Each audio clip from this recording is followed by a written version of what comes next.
Dr. Sella here, and the three areas where I get the most questions on the triple option offense are always the same.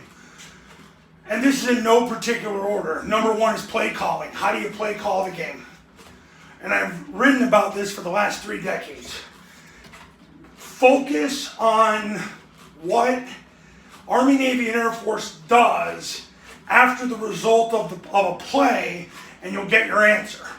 Don't listen to what they tell you or what they say they teach. Rhetoric means nothing. Focus on the science of sport, and you'll get your answer. I learned that 3 decades ago. Paul Johnson was the most specific of anybody I've ever heard. And really, guys, it's not real complicated. I'll give you a radically simplified version. If you can't go inside, you go off tackle. If you can't go off tackle, you go outside. If you can't go outside, you try to go vertical. If you can't go vertical, well, you just turn the ball over to the defense anyway, and now the defense just became offense. So it doesn't really matter. There's only so many places you can go with the ball to win. Inside, off tackle, outside, vertical, turn the ball over on downs. Done. So you got to get one of those to work. Now, play calling is one of the three. Second is installing. What do I install? How do I install? First of all, you should always install on how you play call. Install in the same progression as you play call. And your players should know how you play call. That's what you want to create. You want to create a strong mental approach, a cerebral approach to your program. Your players have to know how you play call. And this is why at my camps, I teach everybody how to play call. Because I want to make sure that everybody has elite cerebral performance. That's what separates us from the stunads in the coaching profession. We're going to have brains, and we're going to come at you and triple team your defensive tackle and make you soft Generation Zers quit. So, play calling, installing, what to install. I get the what to install question. I've had it for decades. Look, any play that Army, Navy, and Air Force all run, and they run it more than 4 times a game, is a play you need to run. Because it's that important.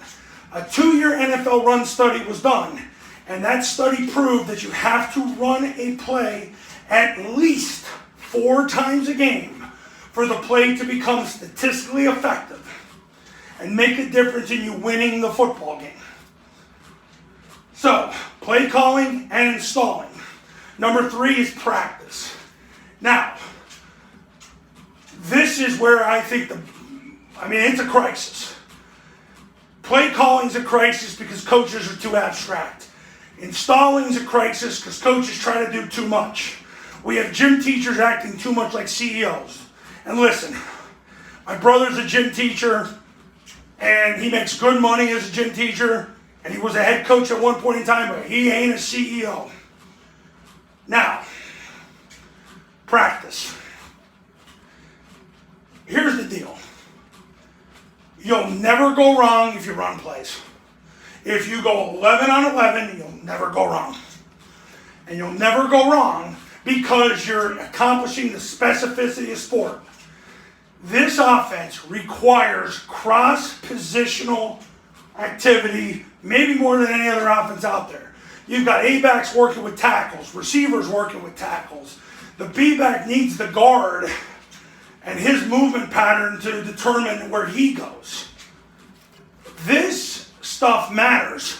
And the problem is, because the college guys overly compartmentalize what they do, high school guys think they need to do it. First of all, you don't have the assistant coaches that are going to help you compartmentalize. Because the bottom line is they're going to do drills for the sake of doing drills. Because they want the drill to make them look good. And I'm sorry, it costs you football games. The head coach has to be the guy to direct the team And guys, the other thing about practice is optimum working time right now is less than 90 minutes. You are not going to keep attention span of Generation Zers longer than 90 minutes. If you think you will, you are so out of it, I can't even stand it. And I'll tell you something. You will get more done practicing in 60 minutes than you will in an hour 45. And prove me wrong. Mike Gundy drew the same conclusion, but the winningest coach in Pennsylvania history, Jim Roth, once they get to the season, they don't practice longer than an hour. He figured it out. So there's a waste of time. Attention span. You're under 90 minutes. Let's be honest, guys. Your assistant coaches don't have 90 minutes of attention span. Let's face it. So, play calling, installing, practice. Those are the 3 questions I get. And hopefully this video or audio, it's a video on audio, or audio on video, gives you an idea of things that matter. If you're interested in becoming a client, give me a call. My number's on the thumbnail of this video, audio, video. Later.